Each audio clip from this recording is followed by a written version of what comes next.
In this video, I'll be sharing 5 helpful tips that will improve your table tennis game. So let's get into it.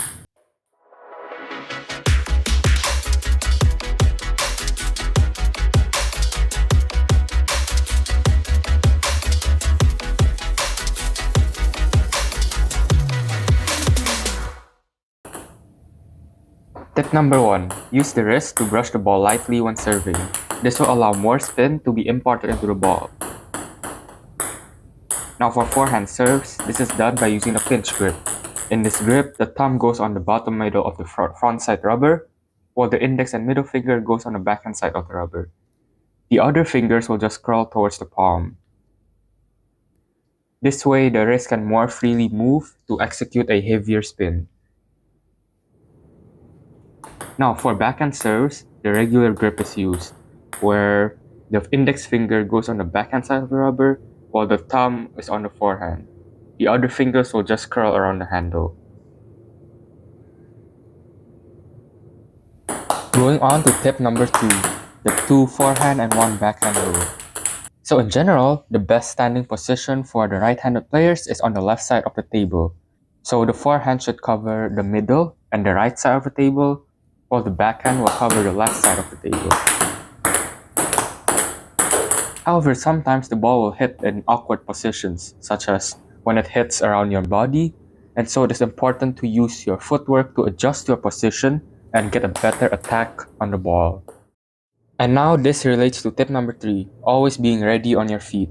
So what does this mean? Well, simply put, don't just freeze on the spot after you return a shot. When you do freeze, it will of course be hard to react to a change of direction. Instead, what you should do is to bend down slightly and to always be shifty on your toes.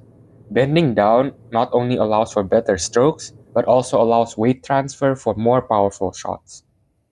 Now with the forehand, the left foot is slightly in front of the right foot, and for the backhand, it's the right foot slightly in front of the left foot for right-handed players. Now this allows hip movement and weight transfer from the back to the front. Now a couple of good exercises you can do is to do the double feet shift, where your feet acts like a pendulum and you will jump from left to right. The other exercise is similar, but this time you jump with both feet. So jump both feet to the right and to the left. Going on to tip number 4, always practice your service consistently. Now this is a very important tip. So in a table tennis match, roughly half of the rallies are started with your own serve. And that's why it is so important to always practice your serves. Practicing service is also really convenient, especially if you don't have a training partner. Now if you do have a training partner, you could ask them to return your services. And that way, you can expect the type of return that your service will bring. Now, from my personal experience, it is ideal to have around 2 or 3 main serves. So if I try to focus on, too many serves or too many types of serves, it will just cause me to easily make errors.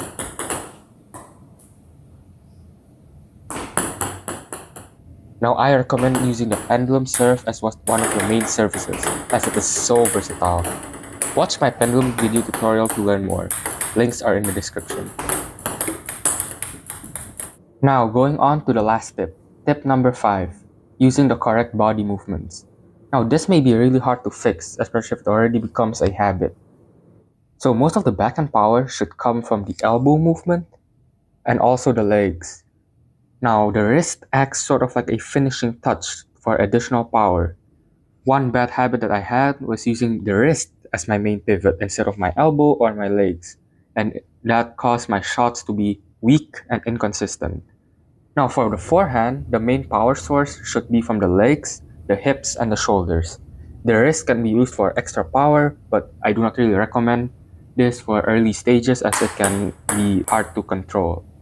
The elbow movement, however, should not be the main source of power and instead should be sort of minimized. If you use excessive elbow movement, this will lead to inconsistent shots as well.